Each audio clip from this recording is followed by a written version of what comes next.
They're among the biggest storms on Earth. I don't want to hear that wind again. Hurricanes can last for weeks. It's just impossible to imagine it unless you're in it.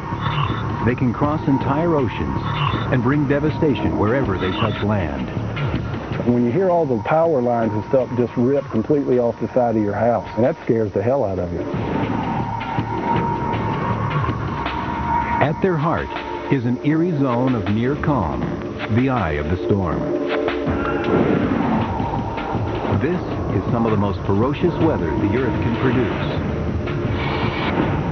The ultimate in storms. Hurricanes.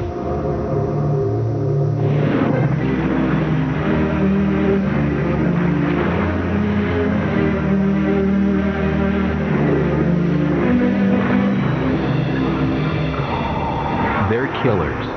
Hurricanes have destroyed millions of homes with their devastating arsenal of weapons. Wind, rain, surge, and waves. I was so scared, I think I was in shock because I wasn't functioning. I think the worst aspect was the wind. The wind was howling at 115, 120 miles an hour. Never want to go through it again. It was terrible. They've taken hundreds of thousands of lives all around the world. I would evacuate the next time, definitely. I don't care if they say it's a Category 1 or Category 2, 3, or 4, or 5. I don't care what they say it is. I'm not going to stay for it. I don't want to hear that wind again. The hurricane's weapons are awesome. Within the vast body of the storm are some of the fastest winds on Earth. In just a few days, a hurricane can produce a year's rainfall across a whole region, or bring a wall of water smashing in off the sea. We can do our best to resist them.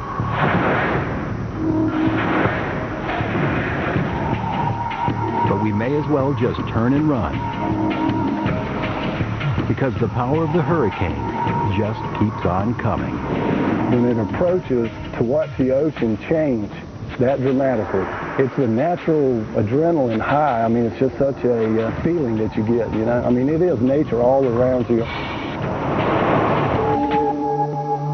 Each hurricane is different, an individual with its own name and its own characteristics. Each storm tells us more about what makes a hurricane, how it destroys, and what we can do about it. Hurricanes can flood vast regions, dominate oceans, blow down buildings. How did they get this kind of power? How is a hurricane born? A hurricane is simply a low-pressure area that originates in the tropics or sometimes the subtropics and reaches winds of 74 miles per hour or higher. Hurricanes need energy, a source of heat to fuel their movement. And the heat comes from the warm oceans of the world. Tropical cyclone-sized storms appear in the Atlantic, the Pacific, and the Indian Oceans, the Bay of Bengal, and the Arabian Sea. They usually form over water that's warmer than 79 degrees Fahrenheit. A series of big thunderstorms gathers. They merge together and start to spin around a low-pressure area. The storm is organizing. Sea conditions worsen. Waves build. The winds speed up. When sustained winds hit 74 miles an hour, it's official. We have a hurricane. This is how it works.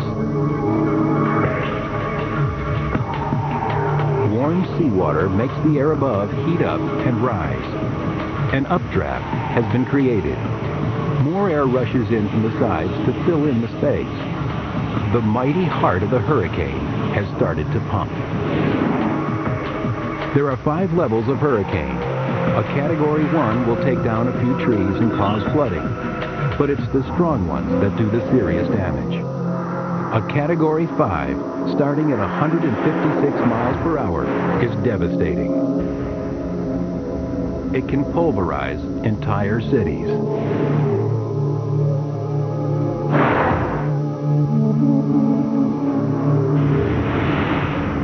Tropical cyclones are called hurricanes only in the Atlantic, with about 6 a year, and the Eastern Pacific, about 10. In the Western Pacific, they're called typhoons, and tropical cyclones everywhere else. But they're all the same kind of massively powerful storm. They all share the same basic anatomy, and we can see it best from space. The outer region of hurricane clouds looks like a spiral galaxy.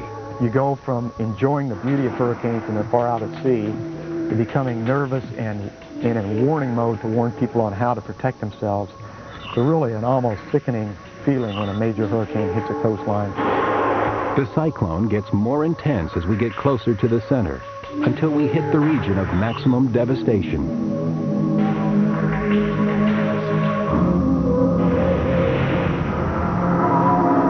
This lies in an inner ring called the eye wall, because it surrounds the calm in the center of the hurricane, the eye itself. Let's see the strength of these hurricanes. First, the awesome force of the wind. Hurricane Andrew was small but ferocious. Florida, August 1992. Millions evacuated, taking to the highway as Andrew approached. Coming on quickly like a buzzsaw, Andrew was a Category 5. Miami lies like a bullseye on the tropical Florida coast. Andrew didn't even pause as it took out the southern suburb of the city.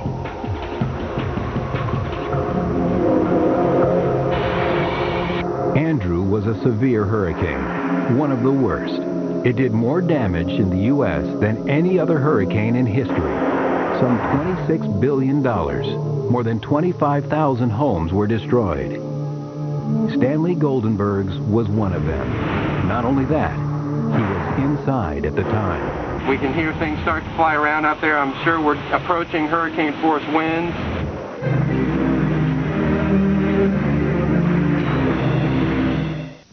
Storm Week was brought to you by the Home Depot. You can do it. We can help.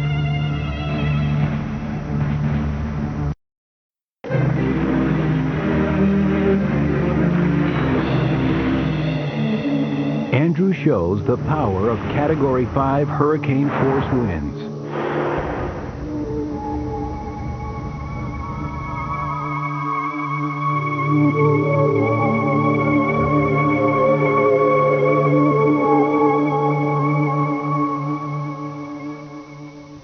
The structure of a hurricane may look orderly from here, but if you're down on the ground, it's chaotic. There are isolated wind gusts much stronger than the sustained winds.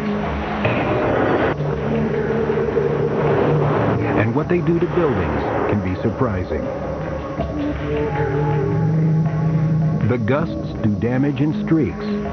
One house or mobile home has gone, but its next-door neighbors are relatively unscathed. Let's go inside one of these gusts. Stanley Goldenberg, a meteorologist, found himself in the heart of one of Andrew's streaks. You can start to hear the roar outside. This is Stanley's report from inside Hurricane Andrew and the home video he filmed at the time. I wish I had a meter. We can hear things start to fly around out there. I'm sure we're approaching hurricane force winds.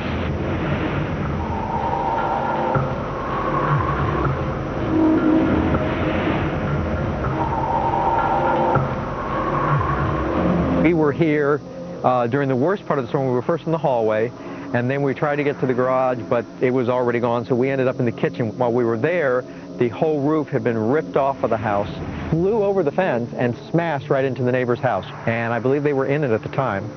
This is what the neighborhood looked like the next day when Stanley crawled out into the open. His house was totally destroyed, but a few houses along, they're almost unscathed. It's a classic streaky wind pattern.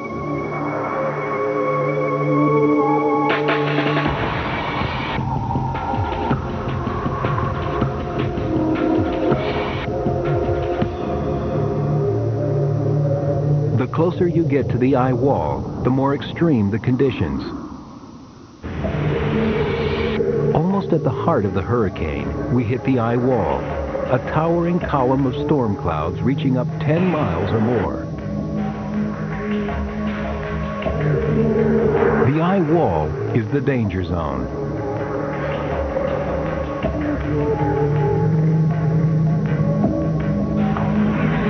Why does it get more intense closer to the center? It's a bit like an ice skater. The air entering a hurricane rotates. It has spin. As the air moves closer to the center of the hurricane, it spins faster. It's like when a skater pulls her arms closer to the center. She turns faster.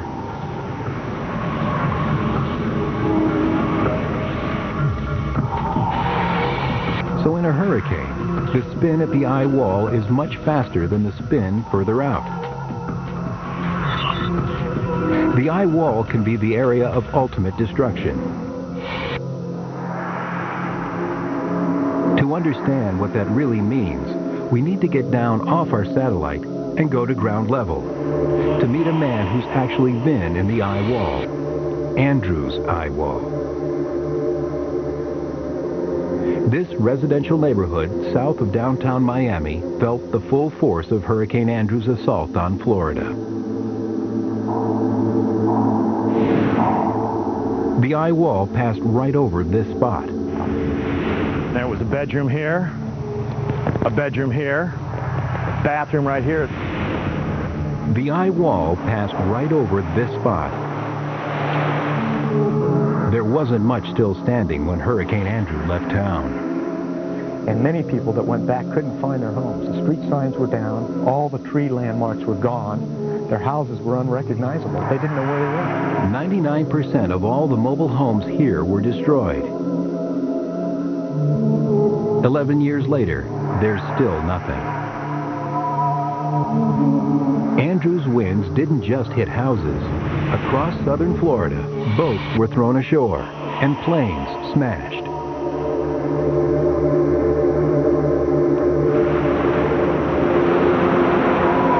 Andrew's winds may have gusted up to 200 miles per hour.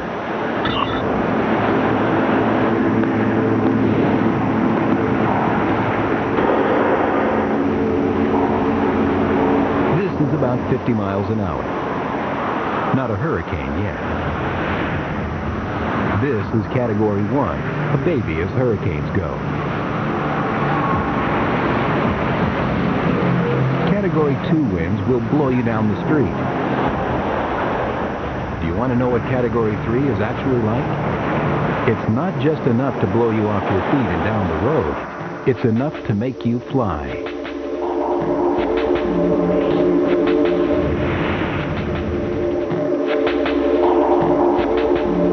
They train skydivers here. The effects look like weightlessness.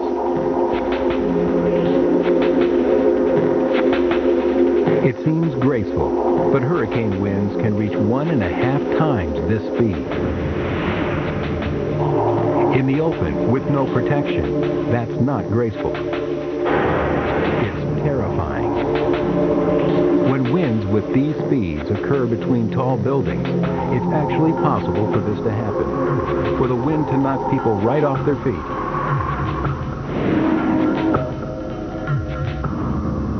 But wind is only one of the hurricane's devastating weapons. If we could predict hurricanes exactly, it would be easier to prepare for them. Sometimes we don't know exactly where they're going, or how hard the wind will blow. Enter the hurricane hunters, and a typhoon that leaves them helpless.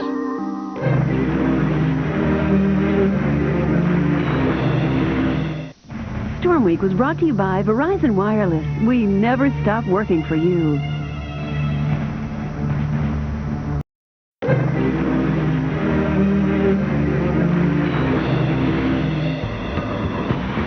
hurricane hunters. As soon as Andrew was within range, they scrambled. One way, a dangerous way, to find out more about a tropical cyclone is to get inside. These Air Force Reserve hurricane hunters have given us new insights, but the storms stay one step ahead. Their nature is unpredictable. Flying straight into the hurricane, they drop these probes which go right through the heart of the hurricane. They transmit information about temperature, pressure, wind speed, and humidity. It all helps in measuring the hurricane's strength and track.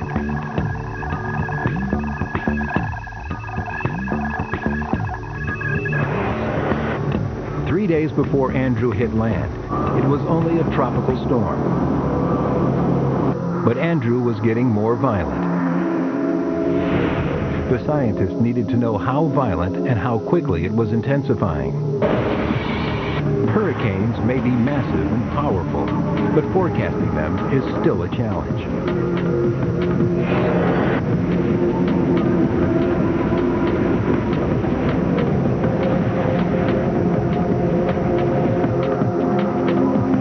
Only some of them hit land, and that's when the destruction usually starts.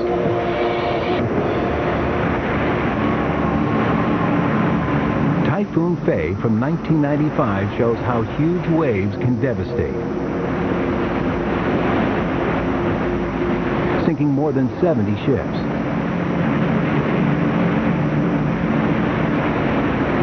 Heusan Harbor in Korea isn't a good place to be when a typhoon hits. These massive freighters were carefully secured. It wasn't good enough. This ship was torn loose and headed for the rocks. Crew members could only cling to their vessel. Some of them didn't make it.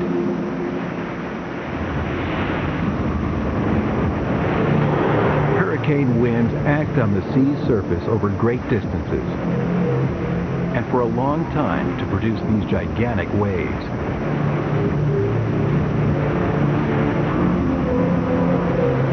Waves do massively more damage than wind moving at the same speed. Water carries almost 1,000 times more energy than air.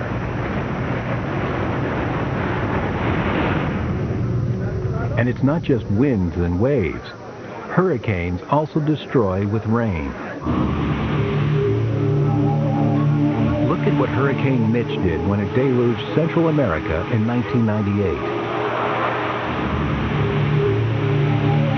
It picked up massive amounts of water over the sea and dropped it as rain. Rain's a crafty customer. Hour after hour, it builds up to one of the most damaging forces on Earth. Water in a hurricane is propelled by powerful winds. It can worm its way in through every crack and crevice. But rain doesn't just wreck buildings.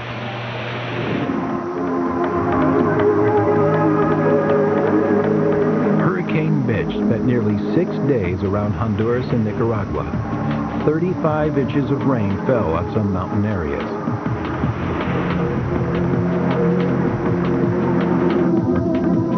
Mitch traveled slowly, pretty much at a walking pace, and that's what made its rainfall so destructive. Prolonged saturation. Overwhelmed by this amount of water, rivers topped their banks and massive flooding occurred.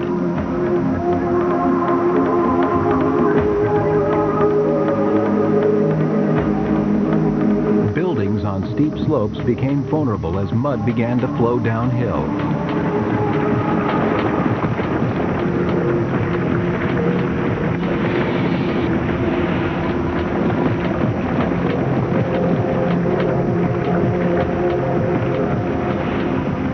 People in the valleys were in great peril. The streets of the capital became rivers. Buildings were washed away. The crater of the Las Casitas volcano overflowed with rainwater from Hurricane Mitch. That caused mudslides, rivers of mud, rocks, and boulders flowing onto the town below.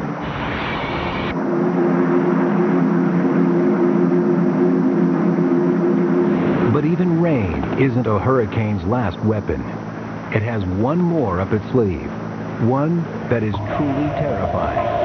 It can be more deadly than wind, waves, or rain.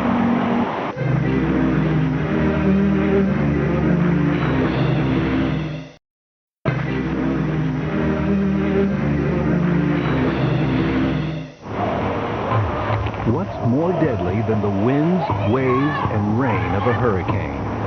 It's called storm surge. The biggest death events that occurred in surges, tremendous loss of life. The effect of wind on the ocean pushes a mass of water towards the coast.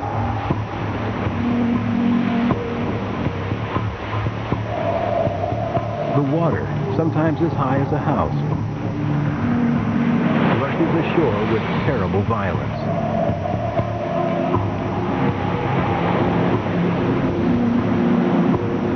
Storm surge doesn't just strike with one blow. It's a continuous assault that can do tremendous damage. All hurricanes that reach land produce surge. This is Hurricane Camille. It smashed into Mississippi in 1969.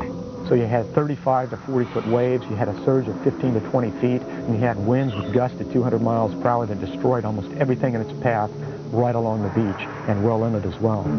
The next morning, which was about like 4:30, 5 o'clock in the morning, they had come over to the school over and they told me, they said, Lawrence, you need to go over there and see about your family. We believe your family is gone. This has been haunting me all my life. I mean, Camille has put this kind of effect on me. It took a part of my life away from me. This is Hurricane Gordon in North Carolina in 1994. All as a result of warm seawater and low pressure. Meet Hurricane George, which haunted the Caribbean for 11 days in September 1998. George's story shows how hurricanes live and die. All hurricanes start over the sea. They harvest their energy from warm water. When they hit land, they're starved of that heat. They start to diminish.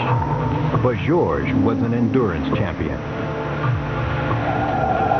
It began to dissolve as it passed over the islands of Puerto Rico and Hispaniola. When it hit land, as we can see from its track, the hurricane lost intensity. But each time, George made it back over water, where it refueled and strengthened. The sea is where hurricanes feed. Land means starvation. How does the energy get from the water into the air? The best way to understand is to build your own hurricane. Well, a small one anyway. The ring of water is the sea. Above it, a fan can push the air up to hurricane-force winds. At gale force, waves appear. As they break, spray shoots up into the air above. When the spray evaporates, it transfers more of its heat to the air. From the heat comes low pressure, which powers the winds. When we hit hurricane speed, the water's full of air. The air is full of water. The boundary between them has almost disappeared. A typical hurricane produces about 5 times more power as is used by the entire human race. When a hurricane moves over a continent, it's on its way out. The power source is switched off. The hurricane begins to die. George only stopped being a hurricane as it moved into the American South. During a hurricane's life, it does more than just wreak havoc. These killer storms actually have one positive characteristic. Hurricanes almost always move heat away from the equator, and this helps cool down the tropics. After a hurricane has passed over, it can leave the sea several degrees colder. As it moves the heat and moisture it picks up from the water towards the cooler polar regions.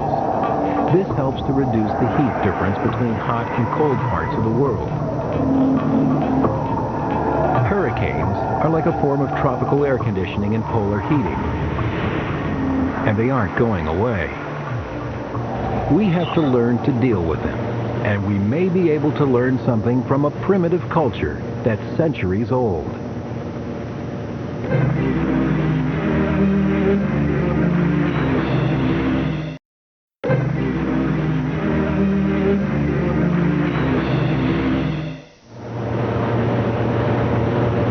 This is the southern Pacific Ocean, where Cyclone Zoe met the island of Tikopia at the very end of 2002. It shows how people can adapt to living with hurricanes. Cyclone Zoe had some of the fastest wind speeds ever observed in the Southwest Pacific, at 180 miles an hour.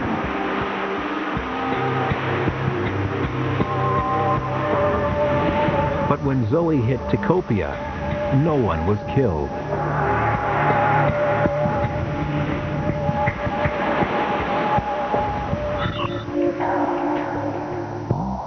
On Tikopia, they've faced the dangers of cyclones for centuries. They've learned their own ways to survive.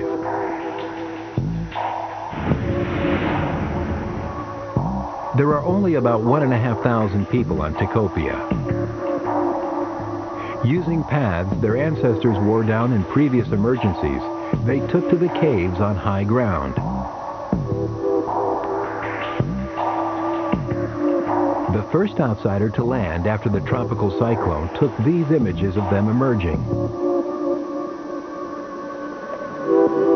But what does the experience of a remote island mean to the rest of the world?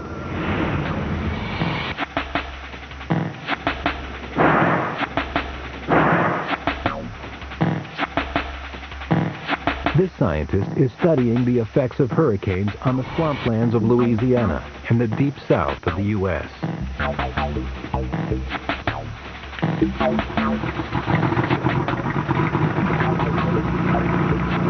He's trying to find out how nature copes with hurricanes.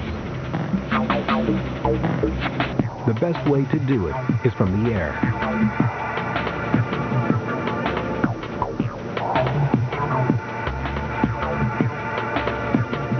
Hurricane Lily hit in 2002. Before they built New Orleans, the whole of the Mississippi Delta looked like this.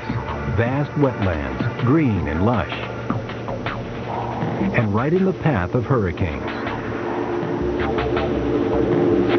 Hurricanes wreak havoc with buildings and cities. For hundreds of years, these wetlands have also absorbed the wrath of hurricanes. But they don't get totally destroyed, just rearranged. Look at these finger-shaped channels. They didn't used to be here. Remember what Hurricane Andrew did to Miami?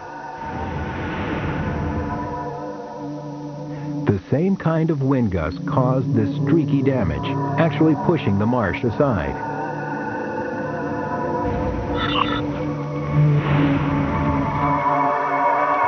Hurricane Lily even turned the surface layer over. The storm surge floated this whole mat like a boat, sliding it across the marsh. When it hit an object, it flipped over. Under this mud, there's grass.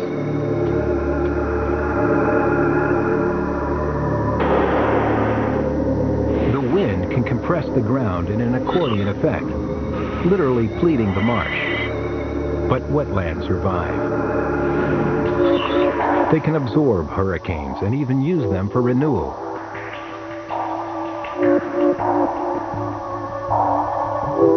Nature usually copes with hurricane attacks.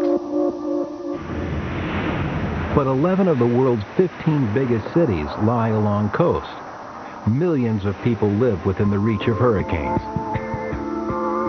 We can't all escape to caves in the hills. One possible protection is a hurricane-resistant house. And where hurricanes are a major danger, some people are building for the worst. What can wind actually do to a home?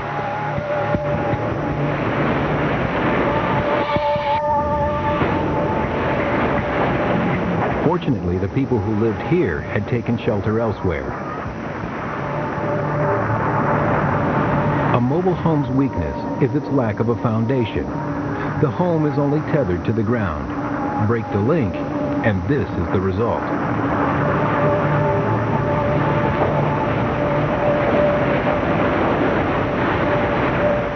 Wind can rip solid buildings to pieces. This cameraman had a lucky escape.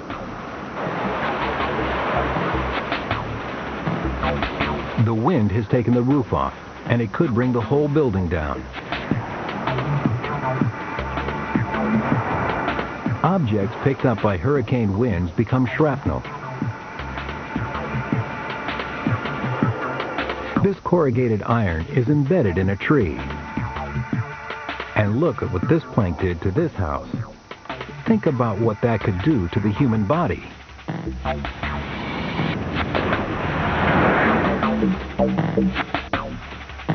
This team of engineers mimics a hurricane force.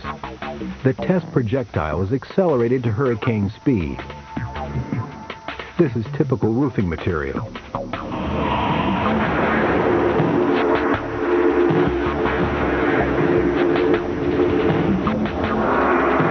Now let's try that again. This is specially designed hurricane roofing, a worthwhile investment in hurricane country.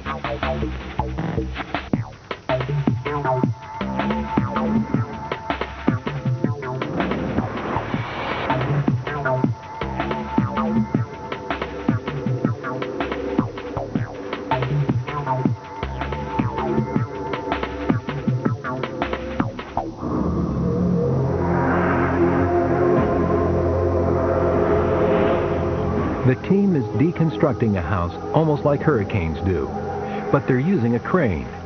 This test will help them build a better hurricane-resistant home. Special ridge nails can withstand over twice as much pressure as an ordinary nail.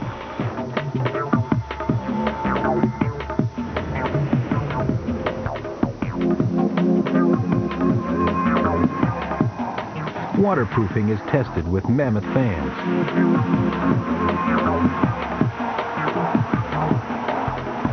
When the wind hits a house, it travels over the roof, and its speed increases.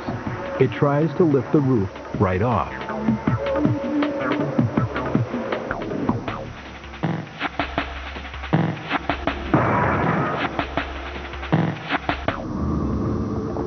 Just an open window can cause disaster. Many people tape up windows, but it doesn't necessarily help when a hurricane comes around.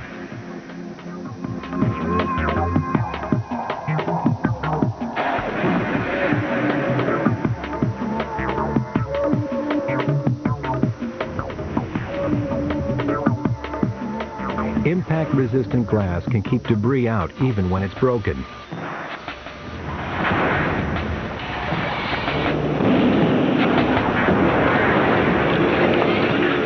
It's two pieces of glass with a piece of plastic sandwiched in between.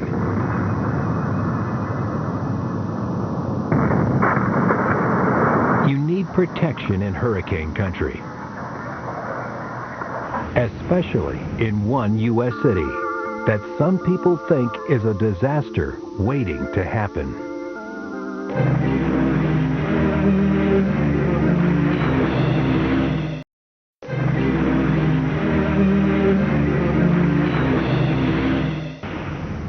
This is New Orleans.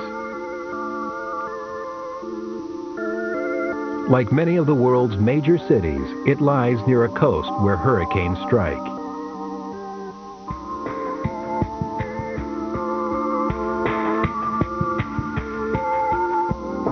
This scientist believes it's a disaster waiting to happen.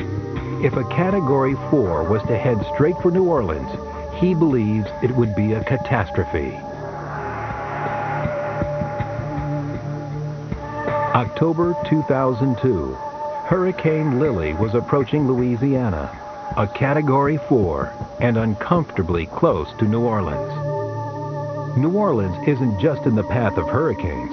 It's surrounded by water, some of it sitting as much as 5 feet below sea level. New Orleans is trapped between the Mississippi River and lakes. These are levees, giant dams, part of the flood defense system that surrounds the city. Here, houses lie only feet from the water. It's even possible that the levee system could channel hurricane surge right into the city. New Orleans is also ringed by chemical and oil processing plants.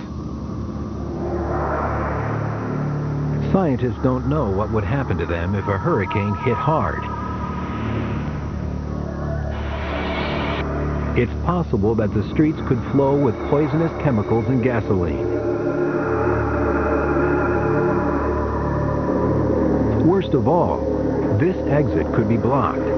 The causeways are one of the main escape routes from the city. Calculations show surge from a Category 5 hurricane could be around 6 feet higher than road level. New Orleans is a disaster waiting to happen. Lily only hit with the force of a Category 1 and missed the city. It was a lucky escape. It's not just New Orleans that's in danger. In the last few decades, there's been massive development on many of the world's coastlines. This is Galveston, Texas, 100 years ago. The worst hurricane disaster in U.S. history. Around 8,000 killed.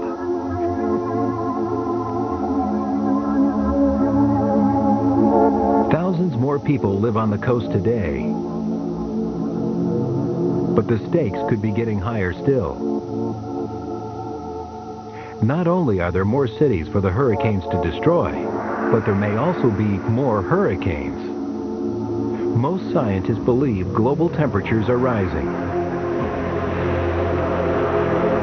With more heat in the atmosphere, there could be more hurricanes. They could be more severe, too. Scientists are trying to find out if hurricanes are getting worse, and they're looking in an unusual place. There are few reliable records of hurricane strengths before 1900. In terms of climate change, that just isn't long enough to know if things are getting worse. But there's one amazing archive of weather information. And this scientist is on his way to study it. This forest is in Louisiana, the heart of hurricane country, and it may hold the key. It's well inland, but it wears the scars of its long-running battles with the wind. These are called tip-ups, trees that have been blown right over with their root systems exposed.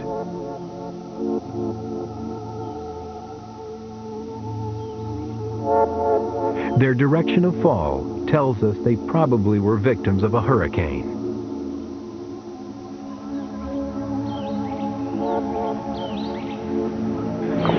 This is a tree core. Scientists drill right through the center of the trunk, taking a sample of every tree ring. They can examine what happened to the tree each year of its life. Trees carry their history with them. Some since before Columbus first came to America.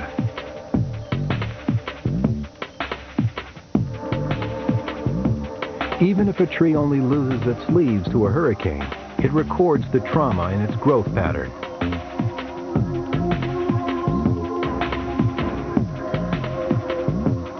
This piece of wood holds the history of this region's hurricanes within it. They hope they can use it to reconstruct how many hurricanes have been through here and how severe they were year on year over a century. Tree cores may help show if hurricanes are increasing long term. This could have global implications. Narrower or missing rings can indicate hurricane damage.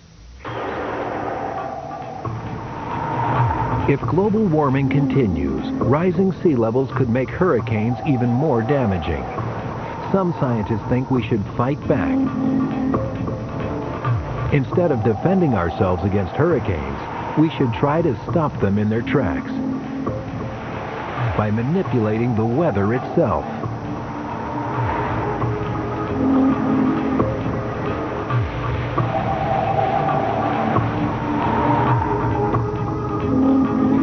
This team from MIT in Boston has brought an artificial hurricane to study how it draws energy from the sea. Their strategy is to block the storm where it feeds. They plan to spread a layer of oil only 1 molecule thick over the surface of the ocean. They believe it will stop the hurricane from drawing in the heat from the sea and never let it get started. Many scientists are skeptical about whether this can be made to work.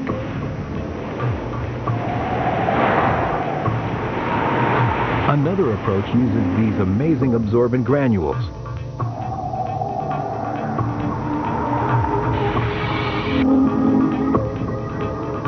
The researchers are trying to take the moisture directly out of the atmosphere.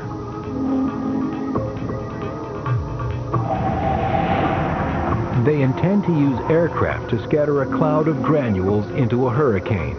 The granules are designed to suck in moisture as they fall through the clouds. The team targets the hurricane's weaker side. If they can remove moisture, they hope the distinctive spinning motion will break up. It's like soaking up the storm with blotting paper. While many are skeptical, they believe the test signs are promising. For now, we can only admire the majesty of hurricanes. They're amongst the strongest storms on Earth, crisscrossing the ocean like it's their swimming pool. These giants help control the temperature and moisture across the entire planet. But they threaten coastal cities, even whole countries, with death and destruction. We can't stop these storms, and we don't even know enough to fully understand or predict them. They make us look insignificant.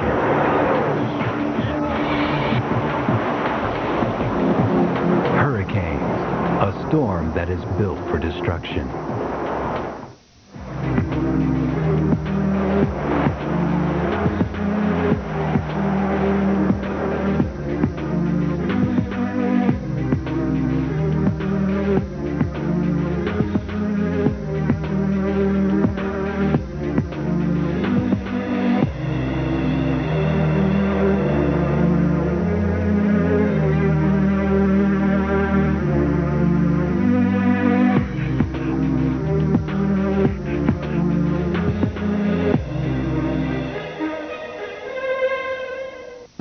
The Weather Channel is brought to you by this cable or satellite provider. You can also get reliable forecasts from the Weather Channel through this radio station or newspaper.